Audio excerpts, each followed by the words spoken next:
minhas irmãs, dando continuidade à nossa formação da primeira carta de São Paulo aos Tessalonicenses, e a proposta para o mês da Bíblia deste ano.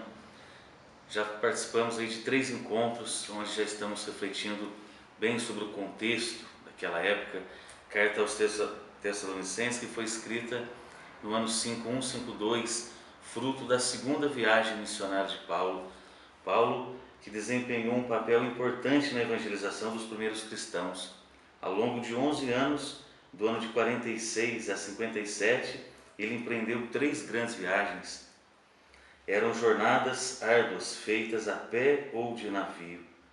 Nessas andanças, Paulo estabeleceu comunidades em 4 províncias do Império: na Galácia, na Ásia, Macedônia e Acaia.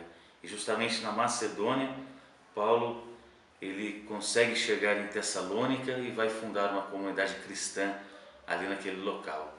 E essa comunidade em Tessalônica, como a gente já viu, é um contexto de escravidão, um contexto de politeísmo, um contexto em que o imperador dominava toda aquela região, um domínio feito pela força, pela escravidão e também pela religião.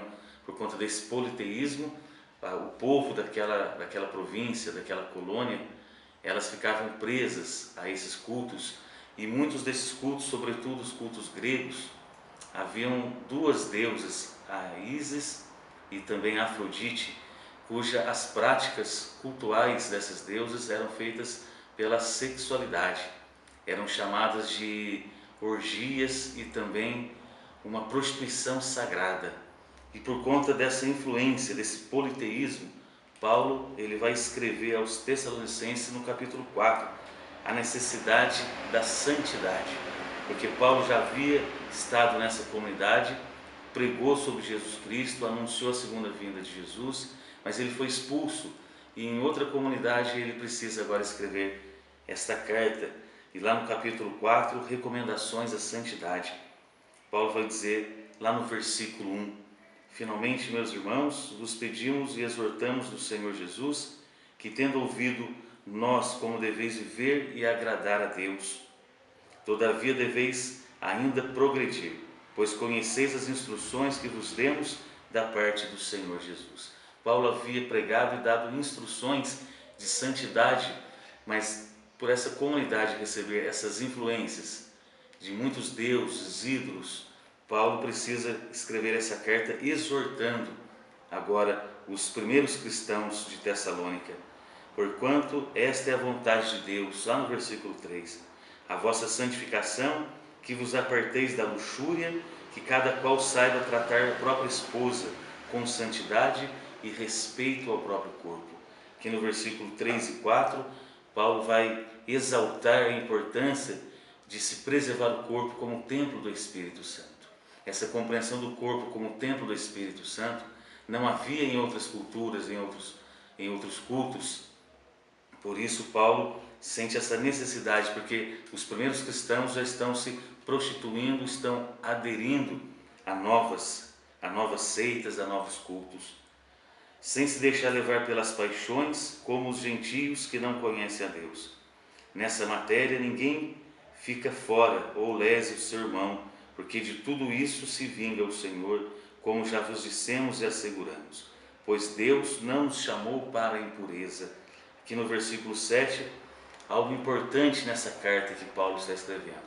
A comunidade precisa retomar o caminho e seguimento a Jesus Cristo. E seguir a Jesus Cristo é se santificar a cada dia, é preservar o corpo de si mesmo e também respeitar o corpo do próximo.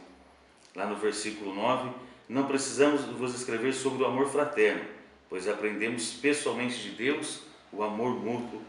É o que fazeis muito bem, mas é necessário progredir.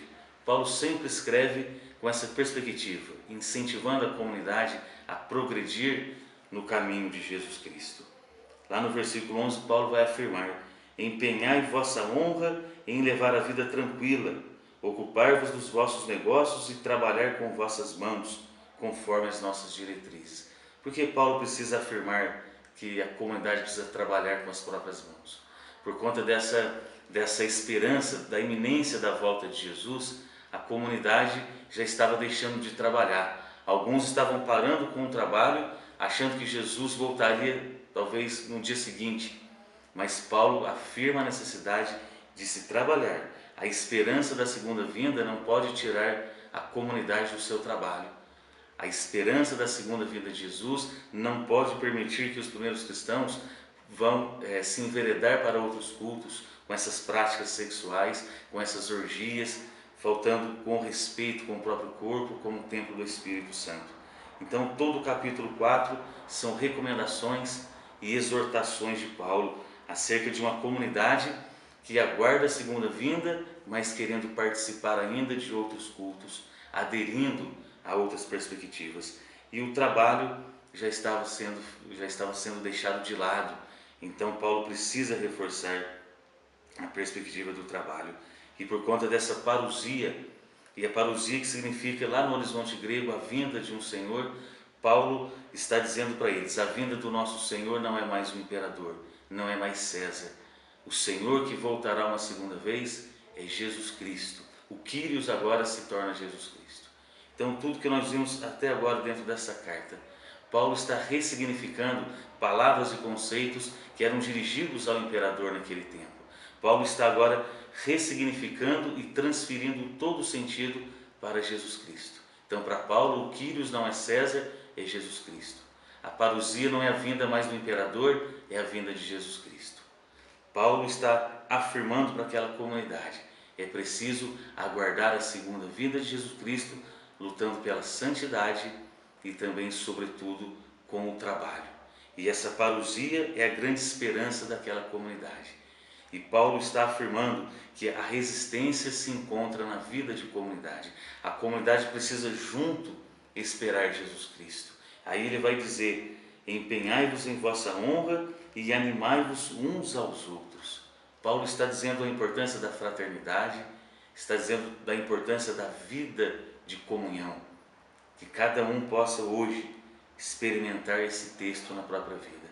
A comunidade nos dá resistência e nos ajuda a esperar a segunda vinda de Jesus Cristo. Não uma espera passiva, não uma espera frequentando outros cultos, traindo essa doutrina que Paulo está ensinando hoje para nós, ou seja, trair o próprio Jesus Cristo. A segunda vinda precisa nos animar, ela precisa nos colocar na dinâmica do trabalho e da santidade. Por isso Paulo vai afirmar lá no capítulo 5, a vigilância aguardando a vinda do Senhor. Aqui Paulo está dizendo que a segunda vinda será como de um ladrão que vai chegar na noite. Isso significa o quê? Não sabemos o dia, hora, muito menos a data da segunda vinda de Jesus Cristo. O que sabemos é que há essa promessa. E essa promessa nos coloca em movimento. A convicção acerca dessa promessa não nos deixa parados. A convicção acerca dessa promessa nos faz lutar para cada vez mais sermos santos, santificando cada vez mais nossos corpos e testemunhando essa alegria da segunda vinda de Jesus Cristo. Que hoje esse nosso encontro nos ajude a recuperar a vida de comunidade e aguardar a segunda vinda de Jesus Cristo com fidelidade, com amor e, sobretudo, com o serviço. Que o Senhor nos abençoe e nos guarde.